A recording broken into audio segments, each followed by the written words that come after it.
Zhang Wei Li is furious. She's upset. 100%. 100%. Oh, from Manchester to Abu Dhabi. Welcome in, everyone, to a brand new edition of Axe Cake Picks, episode 125. Today is Friday, August the 2nd, 2024. And as always, we are presented by the beautiful people at Viva Tequila Seltzer. A little more on them in just a little. But, Joe, sorry a little late. That's on me. But how the hell you doing over there in the Carolinas, kid? Doing great. I know you had a crazy situation. They're about to knock out your internet there. Bro, fucking tractor trailer. I live on a one-way. Guy comes down a one-way and a The tractor opposite trailer. way. The opposite way. And bro, I was trying to direct him. I'm like, first of all, let me move my mom's car. Just got it out of the shop. And you know, Cher, she would have been ballistic. But yeah, avoided a little crisis here early on a Friday. How's your Friday going? Yeah, it's going well. Yeah, hit the sauna. Going to be tuning into all the events we got going on tonight, which we'll talk about. You know, PFL playoffs, one fight night, and then, you know, we got a stack day tomorrow as well. So this weekend is just looking up.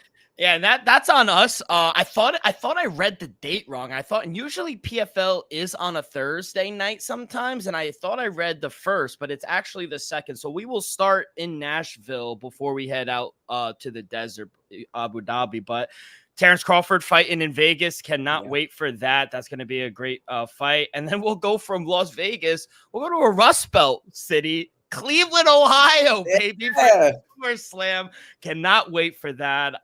In the stadium, right? Yes, in the stadium. And I'll say this. I got some bold predictions for this weekend, kid. Let's hear it. Yeah, we got some news as well. A couple fights were announced, retirement fights as well. Some boxing news, and then we will end One Fight Night 24 a little later on in the show. But Joe, let's start in Nashville, PFL playoffs. It is going to be the heavyweights and the women's flyweight division. It's headlined by Gulsov and Johnson. Anything off the bat you like? Because still to this day, I am still taking Dakota Dachevik via knockout, KO, TKO. I think she could get it done in the first round. And to be honest, she's the most dangerous woman in the strawweight world, I'll say. Flyweight.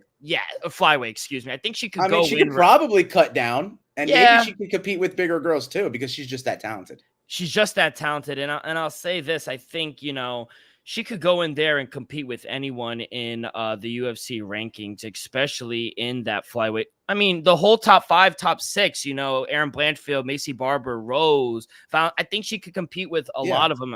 And I mean, you're going to get a taste of it. If she can, you know, get past this test with Jenna Bishop, she's going to face off a former UFC fighter. Whoever wins from Talia Santos or Liz Carmouche, she's going to have to, you know, square up against them. So you'll have a test and a taste of what it'll be like for her. I'm going under 2.5 rounds, minus 154 for the co-main event in Jenna Bishop and Dakota Ditcheva. I'm also going to take her to win inside the distance. It's much better. On minus 400, got it down to minus 140. But if you want to think she gets the knockout, which I do think she will, Dakota Ditcheva, minus 120. So still not plus money, but I like the under. I think she finishes within the first round or early second.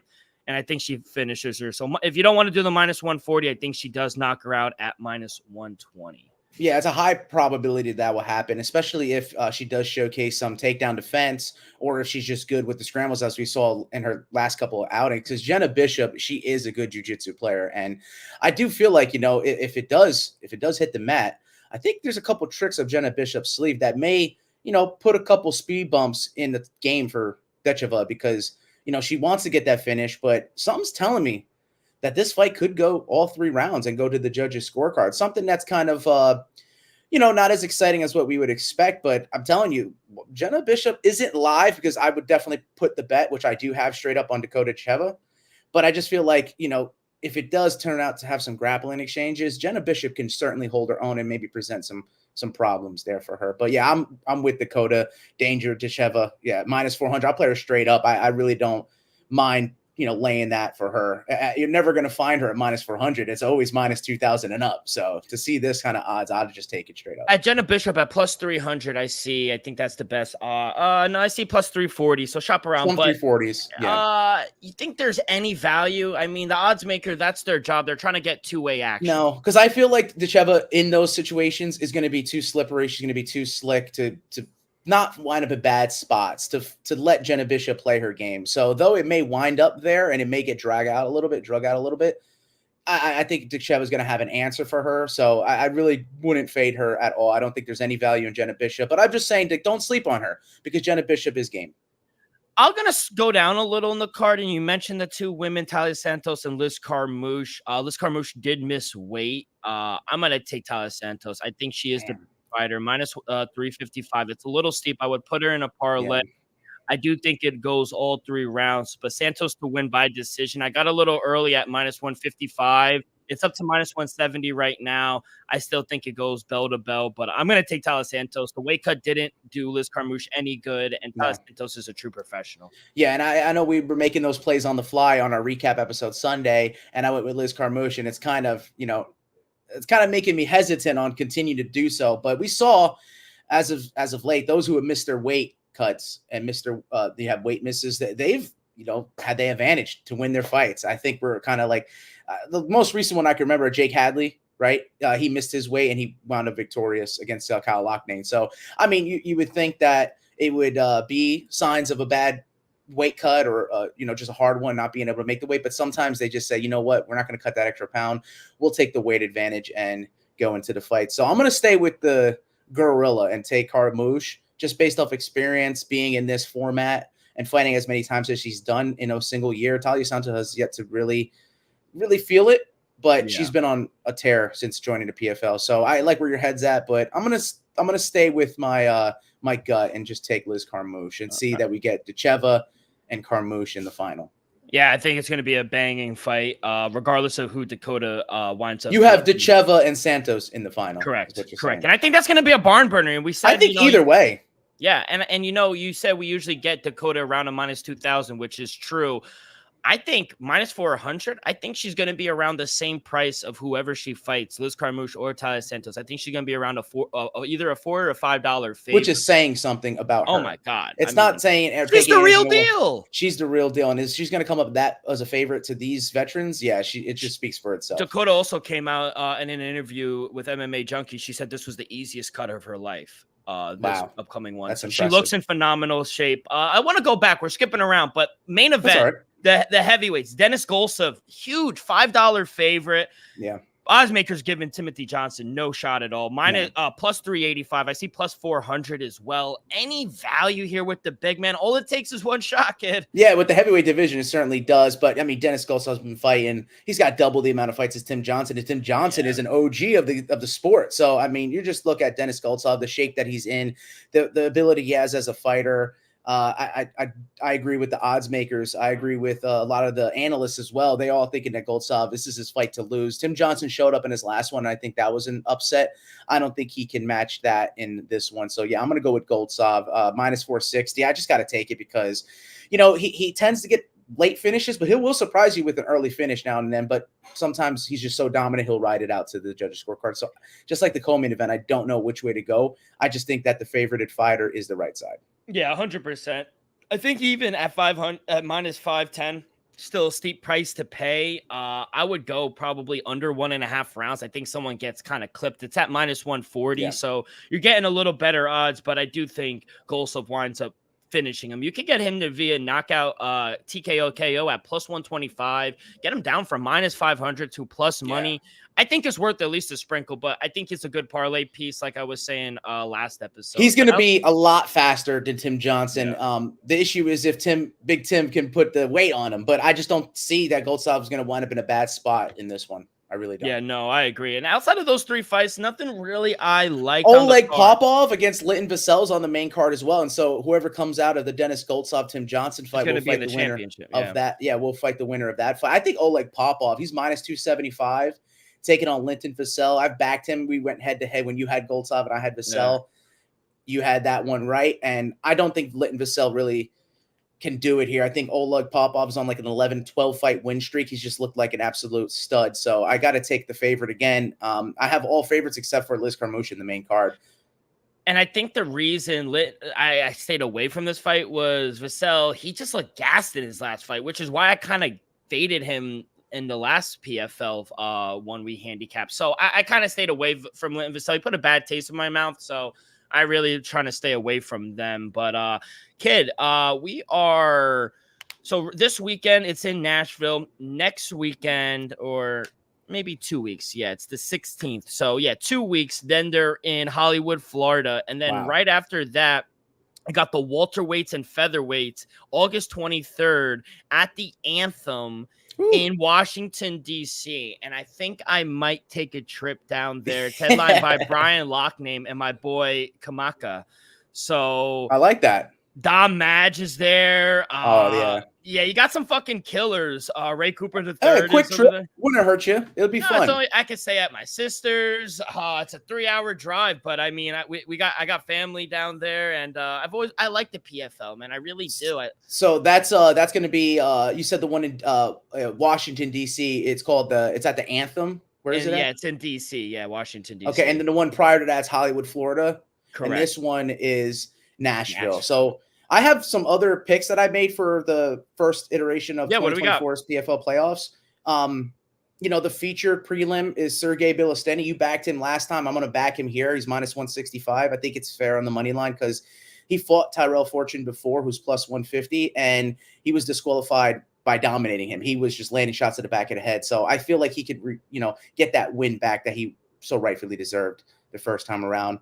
Before that, big star for the PFL, they're trying to build him. Alexi Pergan fights in the featherweight division. He's a minus 1,600. Talk about the heavy odds you get with Dakota Cheva. They have some stars that they're building in the PFL, and there's one of them. I don't think there's value on him straight up, but I'll take him on the submission. He's got a wicked ground game, and Daniel Bull at plus 1,000 doesn't have a shot. I think he'll get caught somehow. So give me Pergan via submission. Cody Laws in the featherweight, minus 850. I think he's the right side as well. So, it's hard when you play a lot of these chalk sides and you're on the favorites. It's hard to get value out of it. So with Cody Law against Zachary Hicks, plus 725, there's no way I think there's value or Zachary Hicks has a shot. Give me Cody Law via decision to get some, better value out of it. Sergio Coso's minus 130. You could play him straight up on the money line against Derek Sanders. I don't think he's going to really bring it to Coso, as Coso always brings it to his opponent. And then the last but not least, it's one of the earlier fights. I think the second one, catch weight bout at 173. Jaleel Willis, we saw him take on Cedric Doumbé. He's minus 130 in this spot. Closest fight on the book. He tends to go to the judges a little far often than I would like.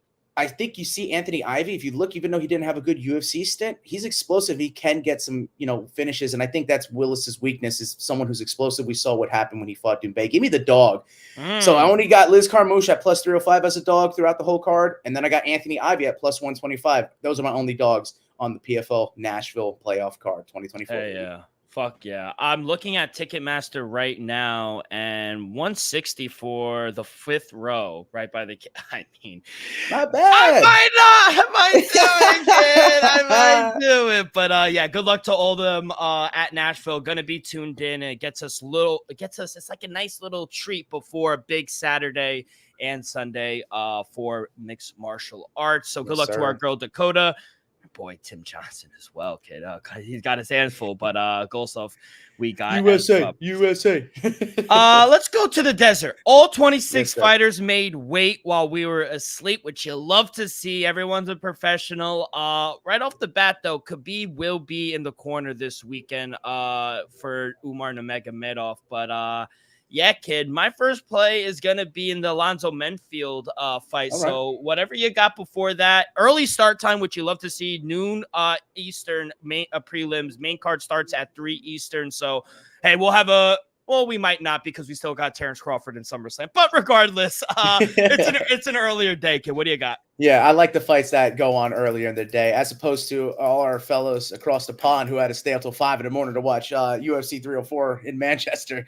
That was crazy. And was it last time we saw Johnny Walker? Was it in Saudi Arabia or was it in Abu Dhabi when they asked him, "Do you know where you are?" And he answered, I'm in the desert. I mean, you're not wrong. No, he was right. I don't know. That's a good question. It's either one of them. It's one or the other. But yeah, I do have some plays for you. The first fight of the entire card takes place in the middleweight division. It's between Cedrikus Dumas at minus 210 against Dennis Tululin at plus 185. I think this has got to be a statement fight for Dumas. He's got to win. And against Dennis Tululin, he's a guy that you can easily get a win off of. To make a statement here, Dumas has got to win inside the distance. You don't let this fight go to the judges' scorecards on the 2 victories had before, but he has the ability to get the job done inside the distance. So give me Dumas. ITD, inside the distance at plus 125. It's now or never because I really don't feel like the UFC is going to do him any favors if he can't get past the test like Dennis Tululin.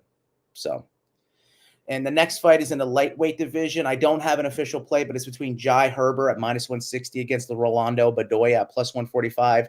You can't go against the Peruvian kid.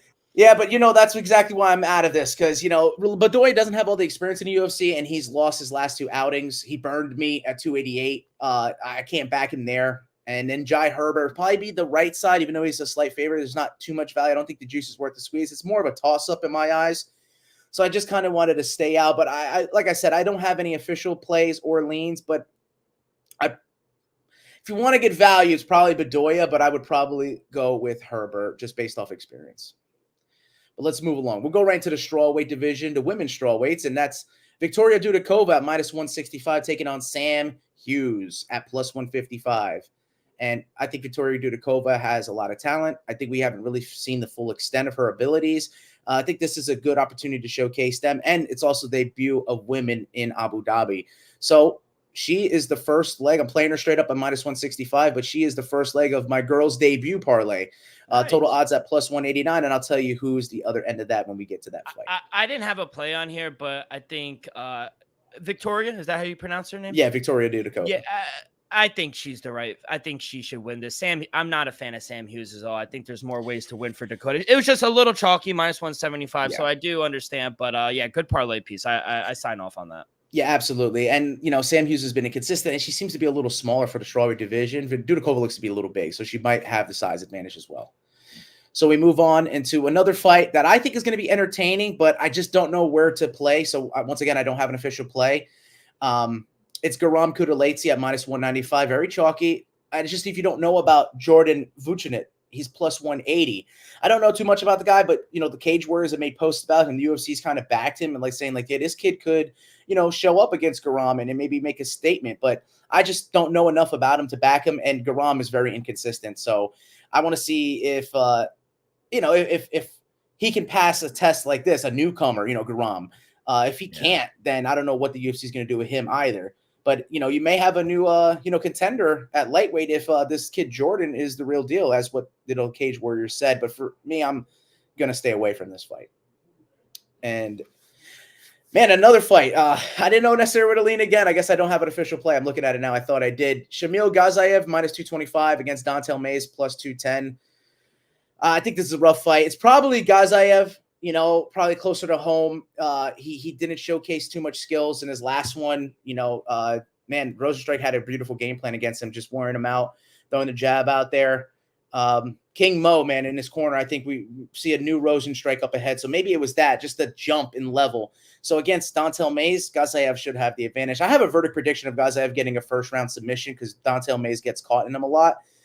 But maybe he's improved. He is one of John Jones' training partners, so maybe he's made some improvements, and maybe he can do the little, the Kong hump that he did a little time back, if you remember that.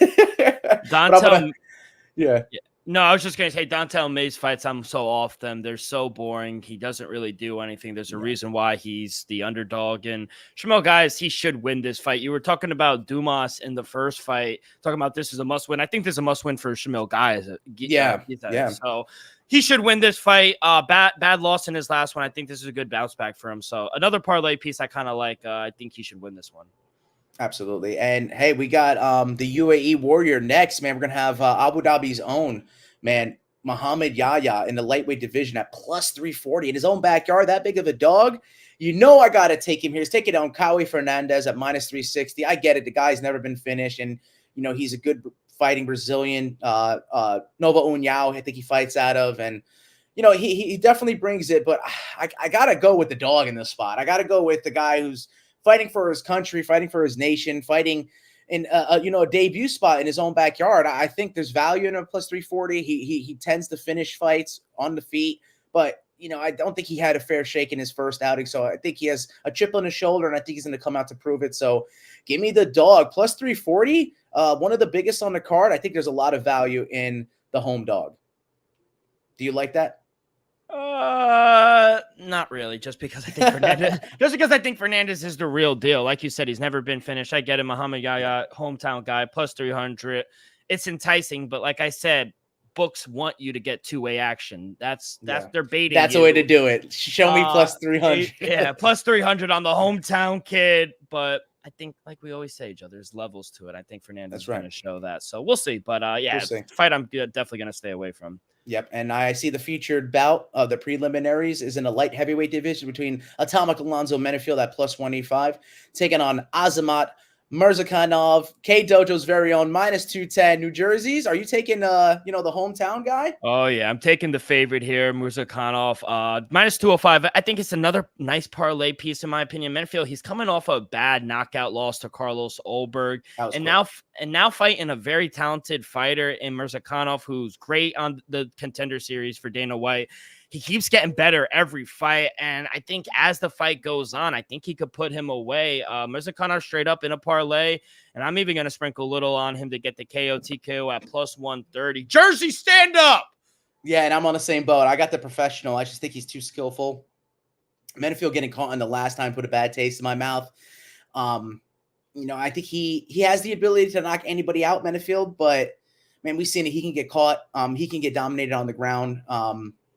Azamat Murzacanov's undefeated. He looks skillful. I know he's up there in age, but he doesn't seem that in the octagon. When he gets in there, he looks like a 28-year-old phenom in his prime. So I think he's the right side. I'd lay the chalk with him any day of the week. Got to go with the guy who's fighting out of our hometown, our home state in Jersey. I'll say K Dojo's got some killers. I'll say this, Joe. In the light heavyweight division, he might be the dark horse at 14 that no one is talking about. Yeah, honestly, so man, he's dangerous. He's very technical, and he's got power to match. So, yep. I agree. I would agree with that statement. If he wasn't ranked, he would definitely be. But now the fact he's in the top 15, he's going to break through after this fight. 100%. So let's start in the main card of UFC Abu Dhabi, and it'll take place in the lightweight division between Joel Alvarez at minus 160, taking on Elvis Brenner at plus 160. D-Rock, do you have anything on this? No, I did lean Joel Alvarez. I do think the Spaniard is the better fighter than Elvis Brenner. Minus 192. I see over $2 favorite as well in some spots. So, like I said, I know I sounded like I keep repeating myself, but it's kind of a good parlay piece. I wouldn't really touch this fight if I'm being honest. Interesting. Okay, I see Joel Alvarez. My man has got a massive height and reach advantage against Elvis Brenner. Elvis Brenner, he fights with a lot of passion, a lot of heart. He got that amazing walk-off knockout against Kenan Krusevsky, and we saw how he did. I got to go with Joel Alvarez.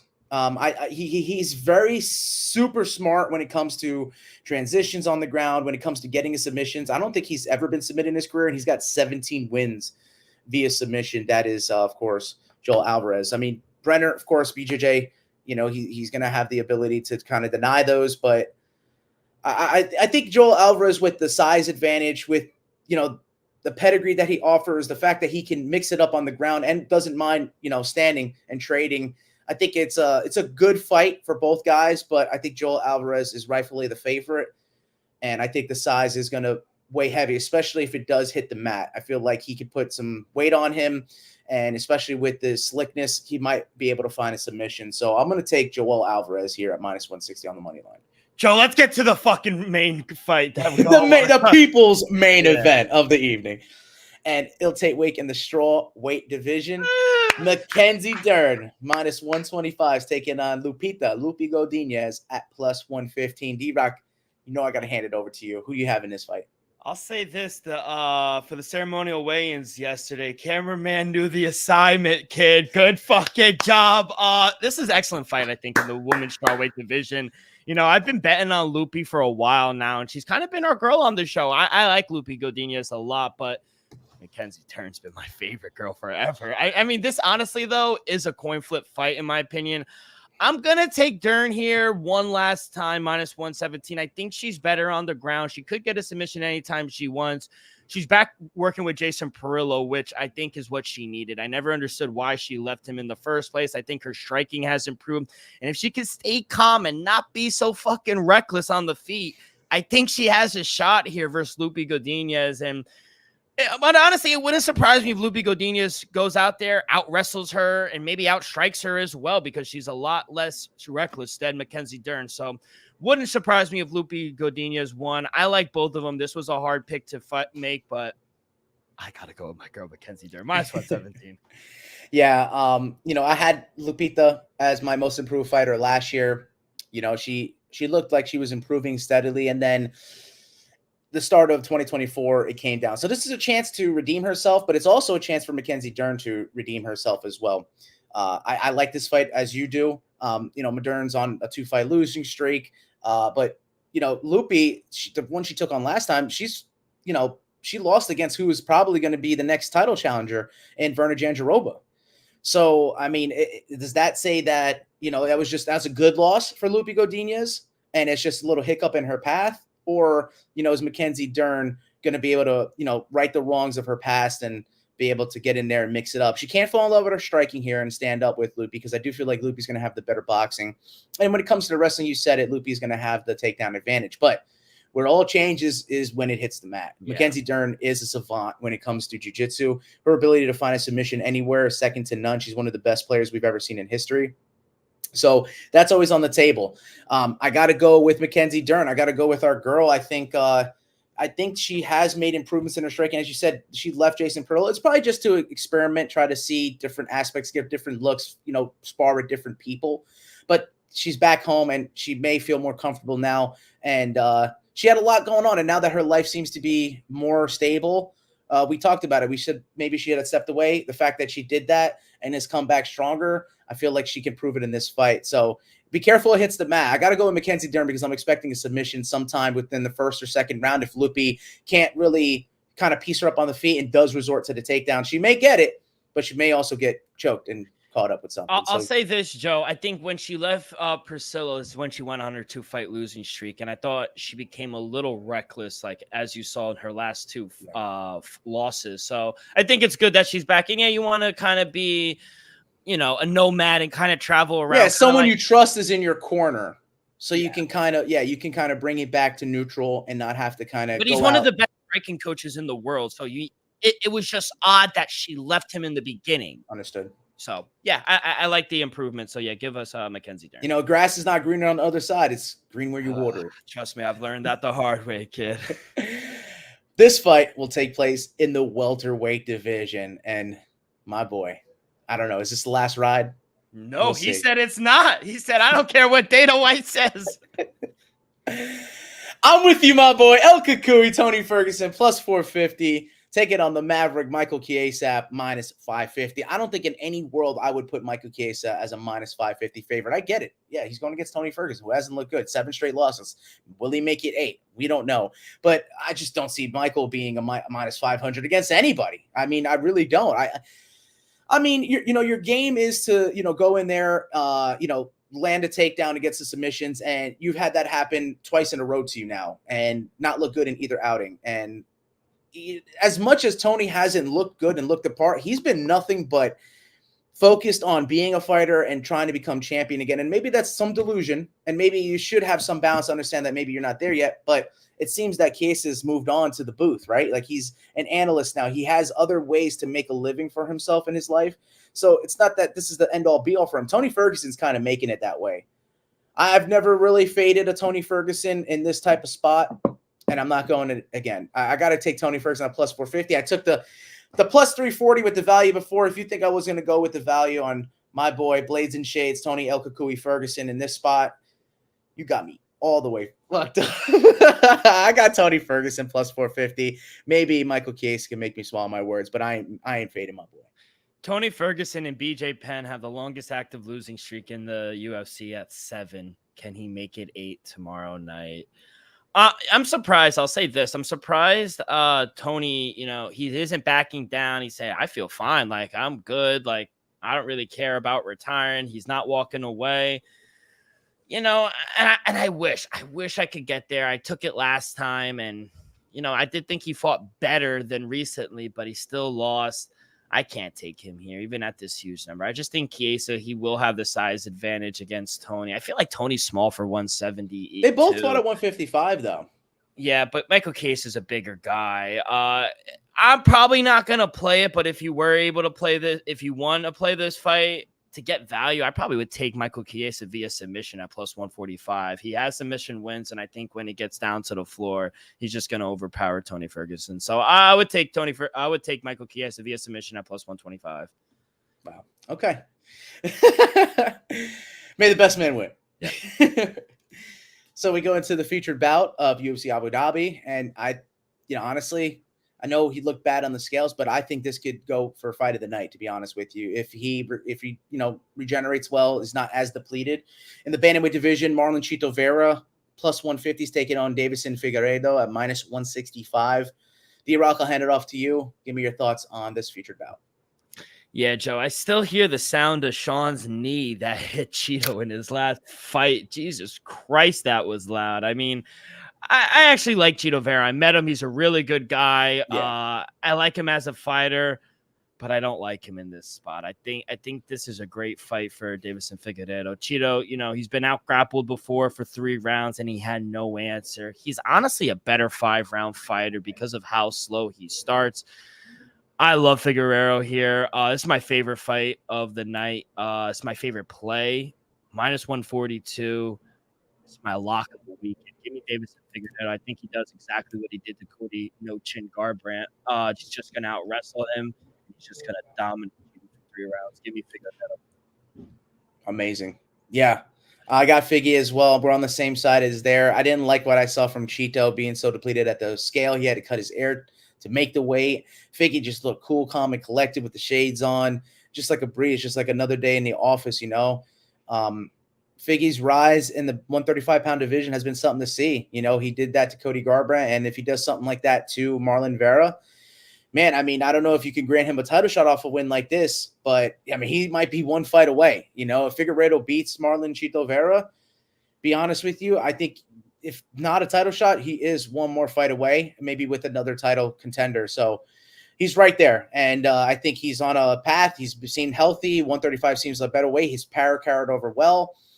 He's found a home here at the bantamweight division. Figueiredo is a threat to the title, and he will get through Marlon Chito Vera. As much as I hate that because I'm on the same boat as you, I do like him as a fighter and as a person. So it's a rough one, but give me Figgy minus 165. Yeah, I couldn't agree more. And I was just going to ask you that, but you kind of answered it. I was going to say, if he dominates him, hypothetically, say he goes out there and finishes him, is that warranted for a title shot? Maybe, because I don't think Triple C is going to get another title shot. He just beat number 4. The only guy, obviously, Merab and Sean are going to fight in September. Corey fights this weekend. We'll see what happens there. If Corey winds up loses, he's either going to fight Umar or he's going to fight Piotr Jan. I think he has one more fight. Yeah, that's right, Figgy. Yeah, right. If Peter doesn't have a fight set up, depending on how the fight goes at the main event, we'll see how they look, and maybe they need more time to recover, and then you'll get the Peter Yan versus Figgy fight for a title. I honestly think that can happen. It's a title eliminator. Because coming off a loss from this fight in this main event here, I don't necessarily think that there'll be one fight removed. So if they wind up getting a win over Figgy, now there's a whole reset in the division. So I feel like on the path that these two guys are at, if Figgy gets this win, because if Marlon Chito gets this win, I think you could throw him against Peter Yan as well. And then you can have something decided off of that. So there's a lot that they can do. But yeah, Figgy gets this win, he can have a couple fights made for him that'll get him a title shot. Did Chito Vera fight Piotr Yan? I'm trying to look that up real quick. No, he didn't fight Piotr Yan. So like you said, that could be a good one too. Yeah, let's go. This bantamweight division is loaded, I think. Stacked. Yeah, we've been saying it's the most deep division, not only in UFC, but in all of mixed martial arts, because you look across promotions and even in organizations that don't carry the 135-pound weight class, they have arguably the best fighter there. So that goes to show. Let's go into the co-main event of UFC Abu Dhabi. In the middleweight division, we have Sharap Magomedov minus 220, taking on Mikhail Oleksiejczuk at plus 210. I'll give you my opinions on the fight right here. I love Husar. Talked to him personally. He's a guy, but we said it. If you have one foot out the door and another on the banana peel, what I'm saying? It's like one foot in the grave and the other on a banana peel. You're going to slip in and, wind up in a place you didn't necessarily want. And I think that's something that's going on with Oleksiejczuk. I think he said it. He's very young. He's only like 29, and he's like in the prime of his life, but he's fought a lot. And he said if he doesn't win against Bullet, He sees himself possibly sailing off in the sunset and retiring. And there's a lot more that life can offer him. I know he's probably a national treasure in Poland. He probably has business ventures. He's a good man, and he probably has a family that misses him. And fighting takes a lot away from you. He's probably spent a lot of time away from his family. And I just like the guy. That's why I'm speaking so highly of him. And it was hard for me to fade him because I did see some value in him, but I do feel like Bullet is the real deal. He has the kicks are amazing. It's definitely a clash of styles because Mikhail, man, he can throw hands, bro. He knocks out a lot of guys, and the holes that he's had in his game were anyone that wanted to take him down and submit him. That's not going to happen here. So that's why Aleksiejczyk is live, in my opinion. But I am fading him, and as you could tell the tremor in my voice, it's hard for me to do so because I think Bullet has a high ceiling. They're catering this fight to him. They're fighting close to home. They won't be able to get him to fight on American soil with the eye thing, and that worries me because I feel like even though we've seen fighters before, we saw Michael Bisping win the championship with one eye. The fact is you can't see coming around that shot, and I think Mikhail is smart enough to throw maybe a looping hook that can go on the blind side of the eye and catch him somewhere. So, I mean, all this is possible, but I got to go with Bullet. It's very chalky. I got to play him straight up on a money line, but he's a leg of a parlay, the Gomedov parlay, which is at -104. So he's a first leg of it there. I'm playing him straight up. I just think he does have the talent and the skill set to win, but there are dangers that he needs to be worried about. But I am taking Bullet. The Pirate, man, he's a lot of fun to watch. He's great on his feet. His takedown defense consists of grabbing the fence while being taken down. I joke, but I think for him, he's fighting a striker in Aleksiejczyk who is willing to kill or be killed. And, we talked about it last EP or maybe last week where, like you said, where fighters have 1 foot in and 1 foot out the door. He literally went on social media and someone asked him on Twitter, why would you take this fight? And he said, or you won't win this fight. And he goes, I probably won't. I'll probably walk away from this sport if I don't win. I mean, that just makes me believe he doesn't even believe he has a chance, which is very worrisome. It's not a good sign. I like Bullet here. I think his striking will be on full display. He doesn't have to worry about the takedowns. Should be a fun fight. I think he gets it done. -225. This is the theme. It's a good parlay piece, but I'm going to take Bullet via KO TKO at -105. I think that's a good play. I think he winds up putting him away late. Yeah, and it's an impressive win. If he can get a knockout win over Aleksiejczyk, that's a feather in your cap because not many people have done it. Though, like I said, on the other end, the submission has been the hole for him. We're not seeing any takedowns or submissions in this fight. It's going to be a stand-up war. We've made it to the main event, and it'll take place in the bantamweight division. I mean, arguments on the table whether or not this is a title eliminator, but it's between Corey Sandhagen, the Sandman, at +275, a dog in this spot against Umar Nurmagomedov at -285. D-Rock, I'll pass it to you. What do you have in this main event? Yeah, we're finally getting this fight we were supposed to see a year ago. I'm glad they were able to rebook this fight. I think it's a really good fight. I think the sky's the limit for Umar. There's going to be a massive step up in competition because as good as we all think and believe he has yet to fight anyone in the top 12 rankings in that bantamweight division. Meanwhile, Corey Sandhagen, he's been a top contender for a while now. He's fought the who's in the division. I don't understand the odds. The bookmakers are basically telling everyone that Umar is the real deal. And I believe that as well, but Sandhagen shouldn't be this big of an underdog against anyone in the bantamweight division, including the champ, Sugar Sean O'Malley. I think on the feet, he's a great striker. I think he has great IQ, keeps the distance well. And outside of that Aljo finish, he doesn't make too many mistakes. He knows how to protect himself at all times. He's very defensively sound. If you do like Umar, I would take him via decision because I think there's a chance he could out-wrestle Sandhagen for 5 rounds. But Sandhagen's wrestling did get better, and I think he can keep this fight on the feet. With the striking range, he's going to have the advantage there. I can't pass Sandhagen +270. Too much value there. I do think it goes all 5 rounds. So over 4.5 rounds at -140. I think that's a solid play as well. But yeah, you said title eliminator only for one person. If Corey Sandhagen winds up beating the Boogeyman, he's going to get a title shot next after Merab. But if Umar wins, I still think he has one more. Maybe Davison Figueiredo, maybe Petr Yan. We'll see. But that's a good call out too. Yeah, Umar gets a big move if he does get a win. But I'm going to take the value here with the Sandman, Corey Sandhagen, plus 270. I also like over 4.5 rounds at minus 140. Yeah, I like these plays, man. I do see that this could possibly go to the distance, but not maybe in the way that you see it. I think, a little crotch sniffing here and there. Umar Nurmagomedov can definitely utilize his wrestling.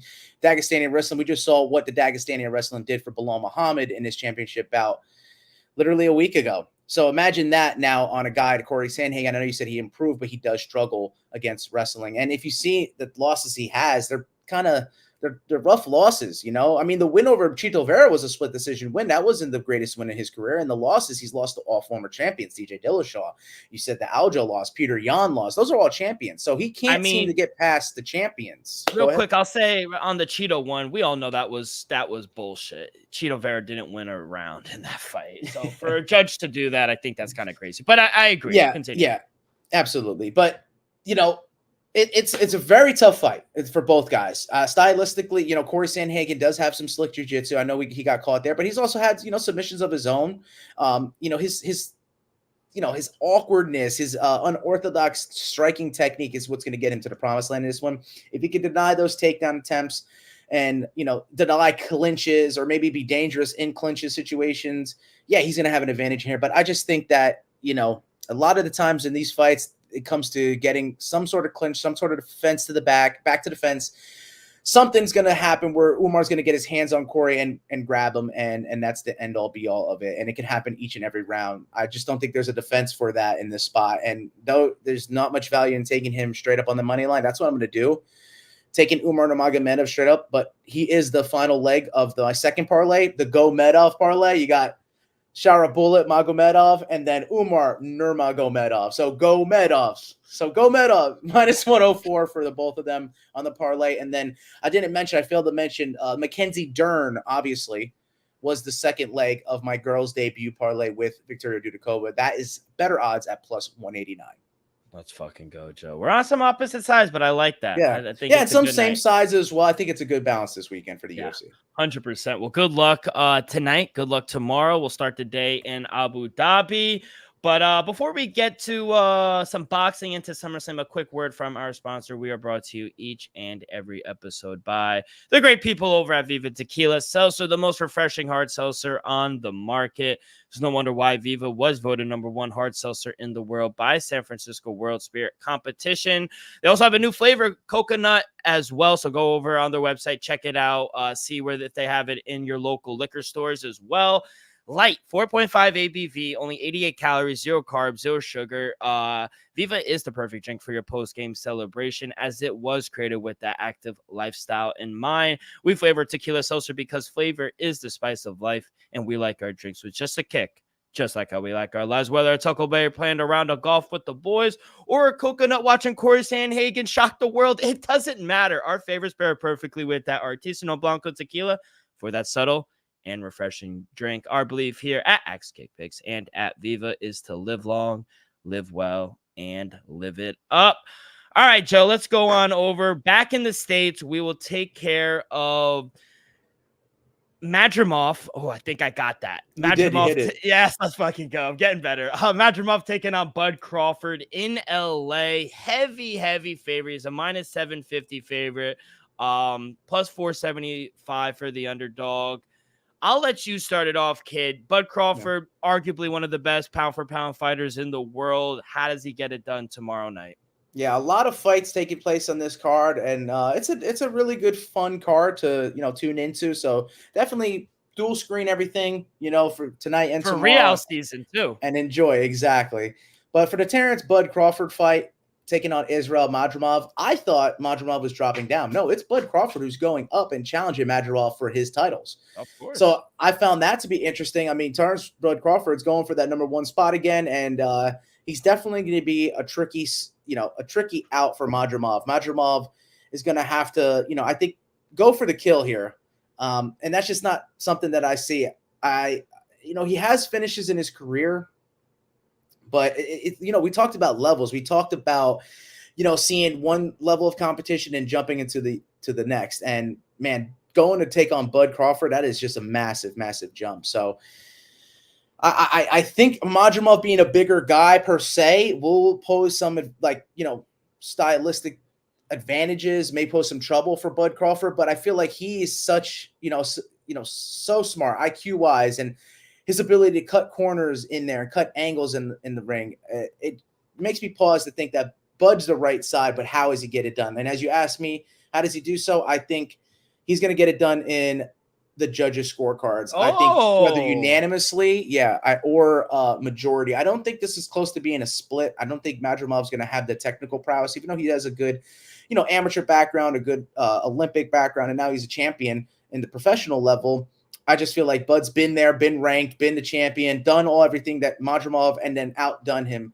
So though Madrimov being the bigger guy won't have to worry about the knockout threat, I think Bud can take him to school. And so I think over the course of the rounds, Bud dominates on the scorecards and wins via decision unanimously. So I don't have that. I just have him via decision. It's plus 220. I think that's good value for Bud Crawford. If you go one step further and take him with a specific decision, I bet you'd get even more money, but no need to do that. Just give me Bud via decision at plus 220. Yeah, I just think Bud's going to be too much in there. I don't think the layoff, this is going to be his first fight in over a year since the Earl Spence fight. I don't think it's going to be a problem for him. Crawford, even he might not be the bigger fighter, I think he's the stronger fighter. I think he has the better footwork. And usually Crawford, kind of like Cheeto, but he kind of takes the first few rounds to kind of dissect his opponent, starts a little slow. And then after that, Crawford makes his adjustments and then just steps on the gas. And he uses his counters are insane. Yes. So slick. They're so fucking slick, man. I wish I fought like Terrence Crawford. After his counters, man, and he makes those adjustments, I just think he's gonna walk him Madrimov down. Eventually, he's gonna grind him down with a body shot.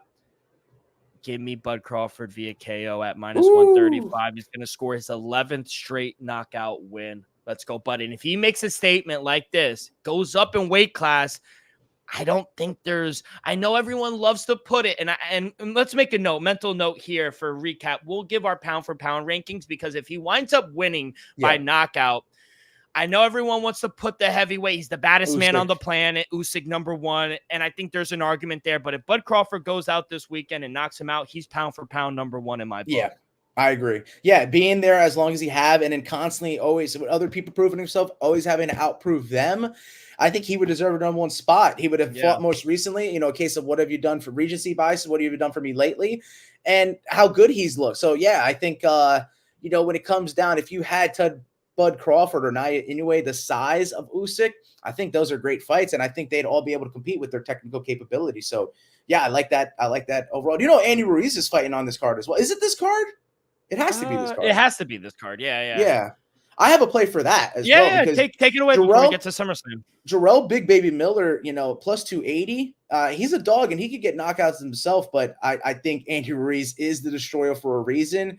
And I feel like he'll find Baby's chin. So give me Andy Ruiz Jr., the destroyer via KO TKO at plus 230. Minus 350 favorite. These heavier favorites, you're going to have to play something specific to get the value out of it. And so I took the decision with Bud, and I took the KO TKO with Ruiz. Any other fights you have on this card? Because like you said, it should be a good card in LA. Yeah, I mean, there was a lot of Andy Ruiz, not Junior, but there's another Andy Ruiz that's fighting on the card. Real quick. He's an undefeated fighter. Go ahead. Not breaking news, but Michael Benson of the UK, he's a boxing editor for Talk Sport. Great. I mean, I don't know how this guy gets some of the information, but he's a great follow. You should follow him on X at Michael Benson with 2 N's at the end. But he just tweeted out Boots Ennis will be ringside tomorrow for Terrence Crawford and Madrimov tomorrow. And we'll finally get that fight. Eddie Hearn just revealed it. The winner has to get that, right? Yeah, they have to fight Boots Ennis. He's after his last performance, he was waiting in the wings. That's why I had him ranked before we had Bam Rodriguez break to the top 10 pound for pound. I had him in the top 10 pound for pound. Don't disrespect my boy Bam now. That's right. No, but that's why he's now in there and Boots out. So we can see who's going to make the pound for pound list if these fights get made. So yeah, excuse me, it wasn't Andy Ruiz. It's Andy Cruz, undefeated Cuban fighter. He's got the IBF International Lightweight title. WBA regular light heavyweight title is going to be on defense. David Morrell. And then in the co-main event, Isaac Cruz defends his WBA World Super Lightweight title against Jose Valenzuela. I think that's going to be a good co-main event. Hell yeah. Cannot wait for that. And it goes right into after Abu Dhabi in the main event. You could just turn on DAZN and watch Real season in this boxing fight. So cannot wait for that. Good luck tomorrow. Now let's go to SummerSlam. Like Joe sir. said, we're gonna have multiple TVs, multiple streams. Yeah. Kako and ESPN. It doesn't matter. But 37th annual SummerSlam goes down this weekend in Cleveland, Ohio. It's the biggest show of the summer for the WWE, and there are a ton of titles. You got the United States Championship, you got the Intercontinental Championship, you got the Women's World Championship, two of them: Liv Morgan, Rhea Ripley, Bayley, Nia Jax. You also got the feud that's most likely going to end, CM Punk said, between him and Drew McIntyre. Seth Rollins is the special guest referee. We got the World Heavyweight Champion Damian Priest and Gunther, undisputed WWE Championship. I cannot wait for Samantha Irvin to say this. Cody Rhodes taking on Solo Sikoa. We got a bunch of them, Joe. Let's start there because I think that's a very interesting fight in the undisputed WWE Championship. Cody Rhodes, the American Nightmare, taking on Solo Sikoa. I will the let Tribal you lead Chief. it off. No, do not. Let's make a bet. Do you think we hear Roman Reigns' my answer was perfect. No. Yeah.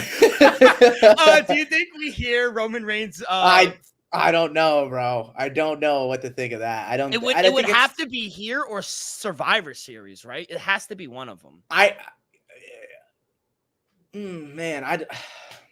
Gun to your head right now. Does Roman Reigns make an appearance? No. I don't think either. I don't think so. Man, I like that. I like that a lot, man. Just with everything that's been going on with Solo Sikoa, it makes you think that he can actually do it. Because before, with all the events and the pay-per-views we've had post WrestleMania, we didn't think that they're going to take the belt off of Cody Rhodes or pretty much any champion. But now it's one of the core four, the big four pay-per-views, and anything's on the table. They said it gives you pause that the quote-unquote tribal chief, obviously he is not. We do not acknowledge him as the tribal chief, but that's the storyline that he's trying to build himself as such with his new, bloodline, and is, excommunicated everybody. So we'll see if the supporting cast can go in and help him try to claim the title. But there's no way that I'm going against the American Nightmare. I can't take Cody Rhodes as the face of the company. You're not taking the belt off him, but what you can do is you could tell it a brilliant, amazing story off of WrestleMania, off of everything that's happened. Incorporate some past events, maybe. The book is open with this. They could do so much, and they can extend maybe a rivalry out of this that may incorporate Roman Reigns in the future, event. So I got to go with Cody Rhodes retaining. I just don't think you take the belt off of him.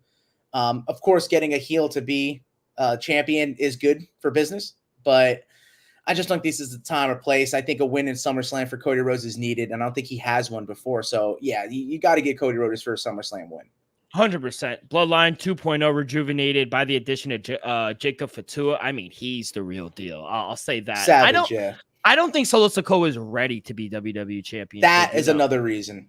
Yeah, so I think Cody Rhodes is a great superstar. He can carry it into the WWE into the future, and he's gonna be strong in defeat, but I think as it builds to a civil war with Reigns and the bloodline, either way, I think Rhodes is going to leave Cleveland as the champion still. So I'm going to take Cody Rhodes. I agree to retain the undisputed WWE championship. Let's go to the World Heavyweight Championship. Damian Priest taking on Gunther, kid.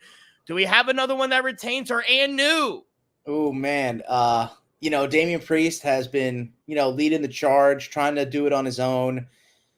And he has been successful. He's had a couple hiccups, but he's looked good. It's just that there's a lot of there's a lot of drama going on with the Judgment Day at the moment. And so maybe his attention focused elsewhere than it should be, who is the biggest threat to his title right in his face, the defending King of the Ring, Gunther.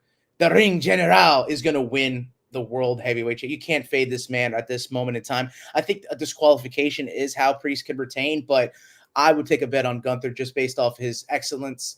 He's so good in there, and you could easily put a belt off of Priest and put it on Gunther, and it would not lose any value whatsoever. So, yeah, Gunther is my play based off him being the King of the Ring.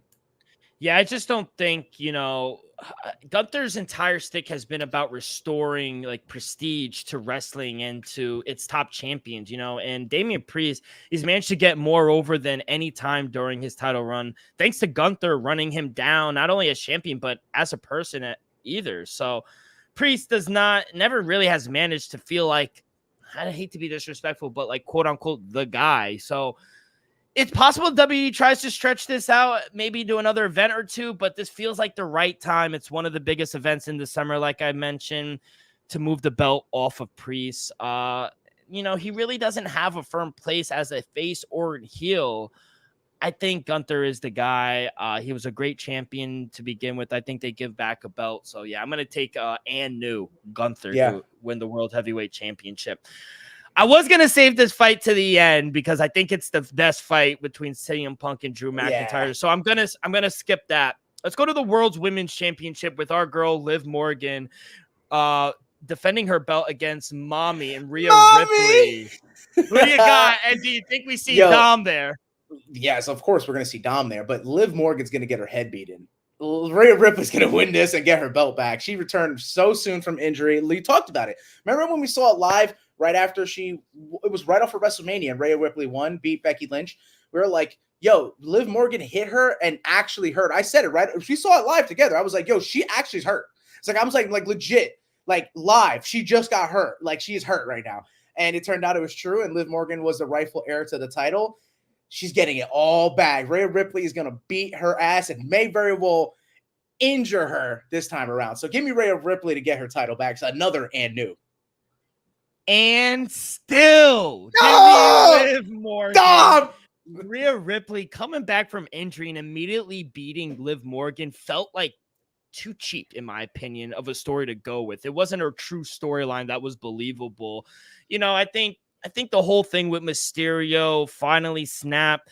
I don't think it makes sense without another twist. I think this is all leading to Dominic Mysterio betraying Rhea Ripley and ending up with Liv Morgan, especially because Rhea Ripley is clearly seen as a face despite her ties to Judgment Day. And while Dominic, he's just a heel. Like that's literally all he really is. So maybe Mysterio snaps to become his own man. But before that happens, I do think he aligns with his girlfriend, Liv Morgan. So oh my god, I'm gonna take Liv Morgan here. Elmo Park's own, right? I mean, let's go, baby girl. I got on the map.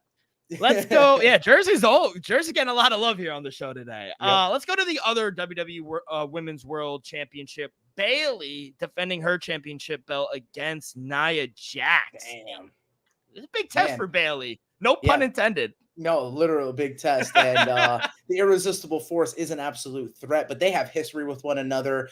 And I think Bayley does have a game plan against Nia Jax. I went with the King of the Ring before. I was very tempted in going with the Queen of the Ring because, you win that and you just come out guns a-blazing. You're dominant looking, and that's how normally these storylines roll. But I think Bayley will have an answer. Give her a flying elbow drop, and she'll wind up winning. Give me Bayley. I think she'll defend it. And still.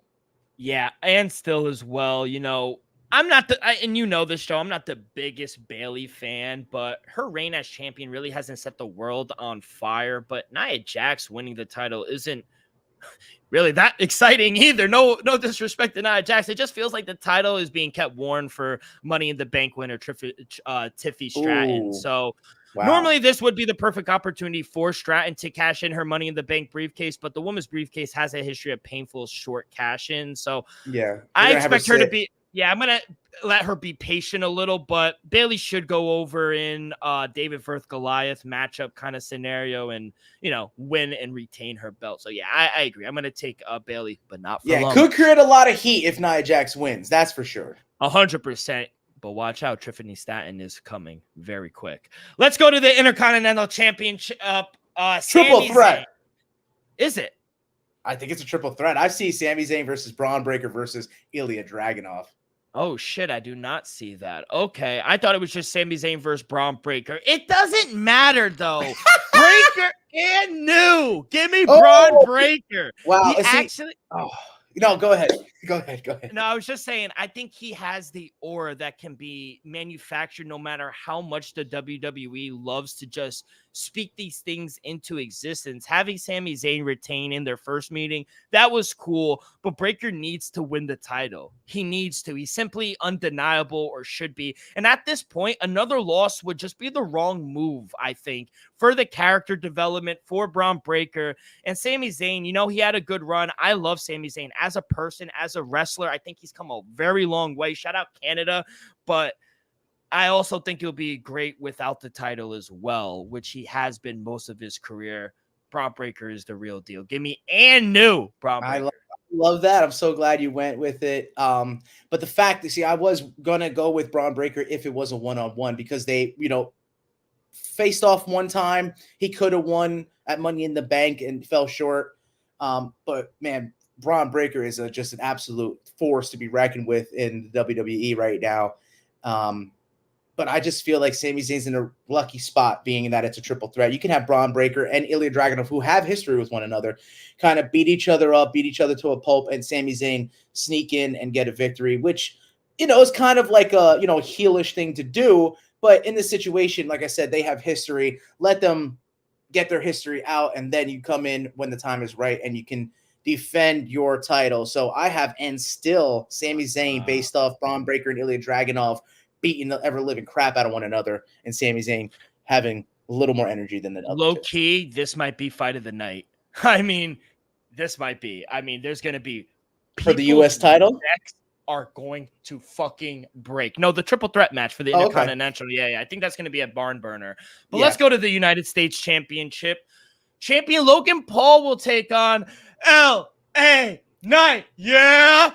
I'm going to take new LA Knight. Yeah, I got new. This should have happened a while ago. Crowning Knight as the United States Championship would have arguably been the most effective when SmackDown had a part-time world champion in Reigns. You know, I think it would have put LA Knight's brand really high into the stratosphere. But I think winning the title off Paul in a cornerstone pay-per-view is nothing to cry about. You know, a title reign is long overdue for Knight, just like Bron Breakker, and is exactly what he needs to validate his character, I think. So getting this off a good champion like Logan Paul, yes, I said it, he is a very good champion. Yes.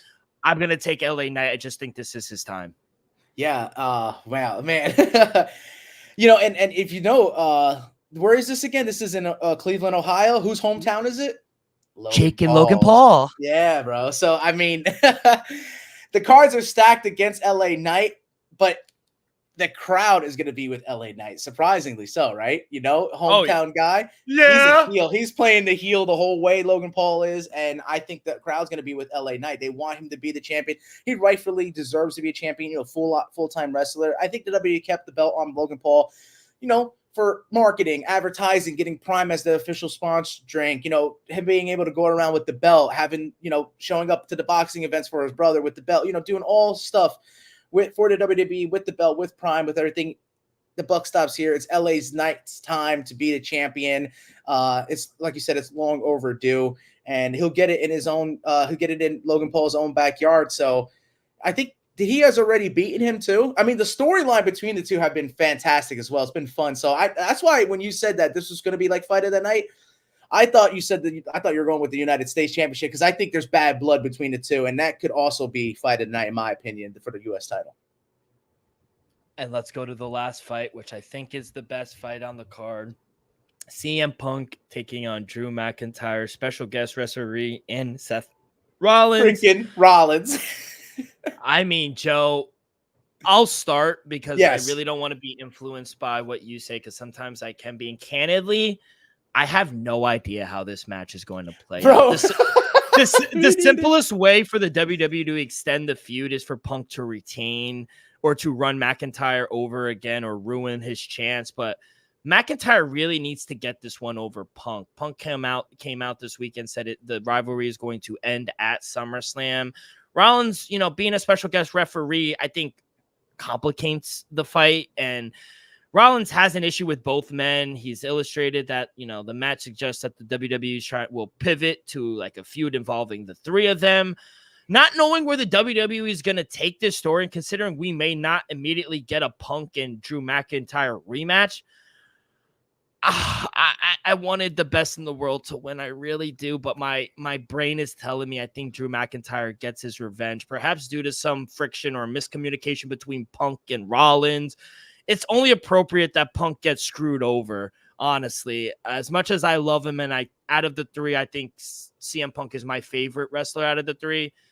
I do think they give this one to Drew McIntyre, so I think he gets his revenge. Give me Drew. I like your stance on it, but there's bad blood with Seth Rollins between the both of them. It's not. That's what I'm saying. They're gonna. Yeah. That's why I don't know where the WWE is gonna do. Seth Rollins said that he's gonna enforce the rules as he deems fit. So I don't know what that means. Hollywood can't write this better. No, Yeah. that's why I was saying I don't know where the WWE is gonna take this storyline, because it kind of seems like in some episodes or some shows that they want a storyline for all three of them together. Yeah, absolutely. And I mean, they can go that route, or they could separate them. They could kind of do anything they want. And that's why I get your pause for concern. But some tells me that CM Punk's slick. Like he's very smart. And the way the storyline's going, it feels like he wouldn't rub the referee the wrong way in this spot. That Drew McIntyre's has been very brutish. And in this spot, when they're in the ring, he may get the referee feeling some type of way. He may get Seth Rollins to bring up some of the past issues they had together, as opposed to CM Punk maybe bringing up some of the good times. So CM Punk's being very, what was it? Cerebral, very cerebral, like cerebral assassin type stuff. Shout out Triple H.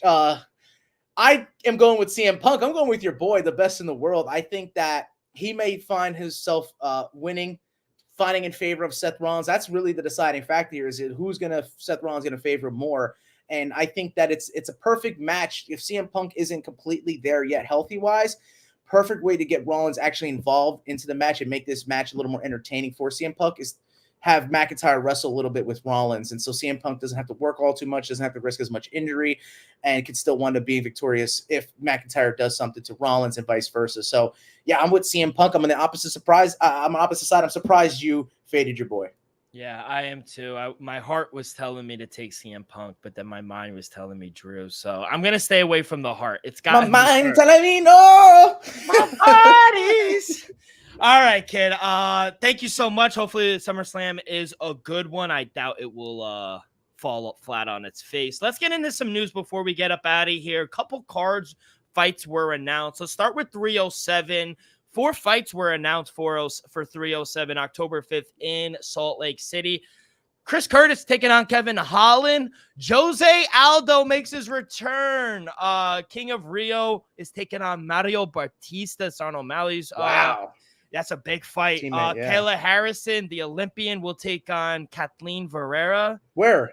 UFC 307 at Salt Lake City. Oh, yep. wow. No. This is all 307. All these fights are 307. Guess who's going? And then Tisha Pennington will take on her last fight and in a retirement fight, Carla Esparza. She's hanging it up. She just had a kid. It up? No, just Carla Esparza. She got after she beat Rose. She got married. She had a kid. She's settling into that life, kind of like we're seeing with Amanda Nunes. But couple good fights for Salt Lake City, kid. I like them. Yeah, I'm going to try to make it. You and I both, right? Oh, yes, sir. Let's do it. Yeah, I'm hyped. I like those fights. I like the Jose favorite Aldo one. Fight.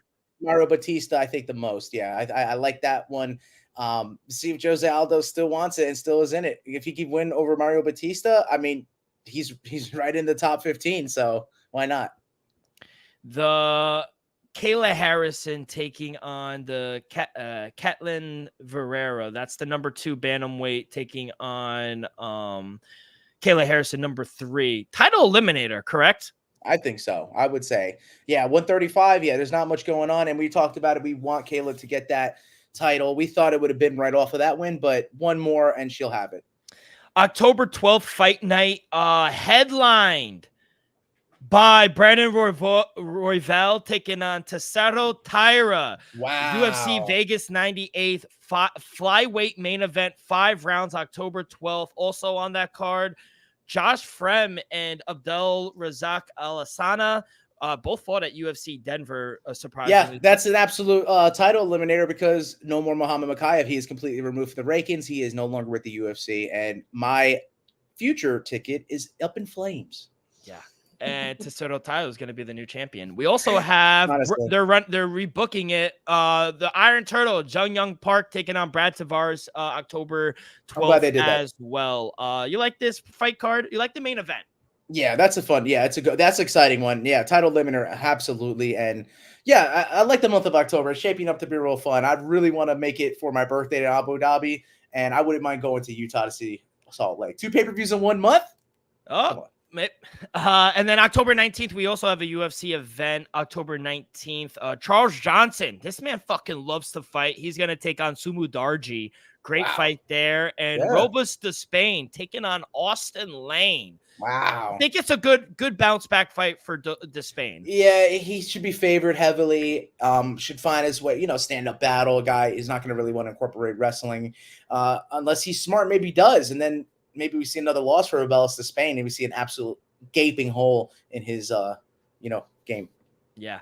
And then one fight, I know the Sphere card got announced, and unfortunately, Dan Ige didn't get to fight on the Sphere, but he is going to fight in Abu Dhabi, October 26, UFC 308. Dan Ige is going to take on Laron Murphy. You like that fight? That's a tough fight for Dan Ige. Kudos to him stepping in on short notice, but, man, I don't think that was any favors because Laron Murphy looks to be the real deal, man. I like Laron Murphy in that one. I hate to say it. Yeah, should be a good fight, though. UFC Vegas 97, September 7th. We're getting there. Yeah, our boy. OSP is back. He will take on Ryan Superman Spam. Good fight. Wow. I both need a win heavily. So, yeah, I think it's a favorable matchup for the two to get back on track, but I'm fearful that whoever loses may get cut. Yeah, and then last one, November 9th, it's a UFC event. Jillian Robertson take on Luana Pinheiro. You like that fight? Yeah, I mean, Jillian Robertson, she's on a roll, man. Her striking's gotten better and her jiu-jitsu is sublime. So, yeah, I would like Jillian Robertson to continue rolling. Yeah, a lot of fights were announced this week. Love that. I love when they're all just say the thunderstorms rolling in right now. A little boxing news. Jack Catterall, no trilogy. He's going to fight Regis Progress. It's reportedly postponed. It will not take place now, August 24th, due to an injury that Jack Catterall suffered. Plan is to fight to be rescheduled for October as the injury is not severe. Unfortunate that we're not getting that this summer, though. No, yeah, that's unfortunate. But yeah, heal up. We want everyone to be safe and sound and not have to take any further risks that they're already taking.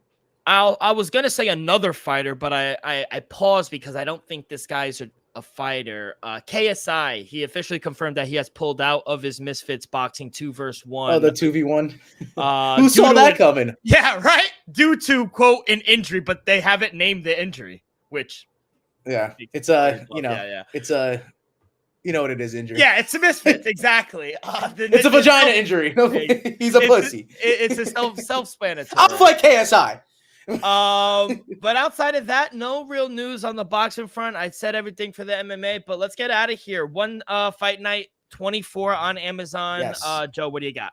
Yeah, and I had to shout out Jersey once again because our girl Danielle Kelly, she's defending her 1 strawweight grappling championship as well. And I got to back her. Just no odds posted for that. But obviously, the main event, the 1 interim flyweight championship, does have odds. It'll be between you, Jared, the Monkey God Brooks at -550 against Gustavo Ballart at +400. Now, Ballart's looked good as of late, but I like Brooks so much. He got robbed in his last one. We saw him drop his opponent on his head and get disqualified, as opposed to Bilal Muhammad dropped his opponent on his head and became champion. I think Brooks rights his wrong and checks 1. Give me the Monkey God for 1 Fight Night 24. Let's get back on track, kid. That's why we're doing it. I'm just laying that chalk. Want to get back because we got robbed with the fix from Super Risen 3. So let's go with the fix was in 24. The fix was in 100%. The Yakuza were all over that fight. Yeah. Thank you, Joe. This was a great episode. A lot in store, a little longer than normal, but we got you for SummerSlam. We got you for Bud Crawl, for UFC Abu Dhabi, and even tonight, PFL playoffs in Nashville. Remember, early start time for UFC Abu Dhabi prelims at noon. Main card at 3 o'clock. Tonight, Nashville prelims at 6 p.m. Eastern, main card at 9. But, Joe, any last words before we get up out of here, kid? Hey, just have a safe weekend. Enjoy all the events taking place. And Little League World Series starts on Sunday. Let's fucking go, kid. That's going to do it for this Friday edition of Axe Cake Picks. On behalf of Joey, myself, Viva Tequila, make sure you guys follow Joe on X at 10 seconds left _ with the 10 being 10. You can follow me on X as well with Rock with 2Ks at the end, 24. If you missed an episode, no worries. You guys can find us on all your wherever you get your podcasts, Apple Podcasts, Spotify, Stitcher. We're live on YouTube as well.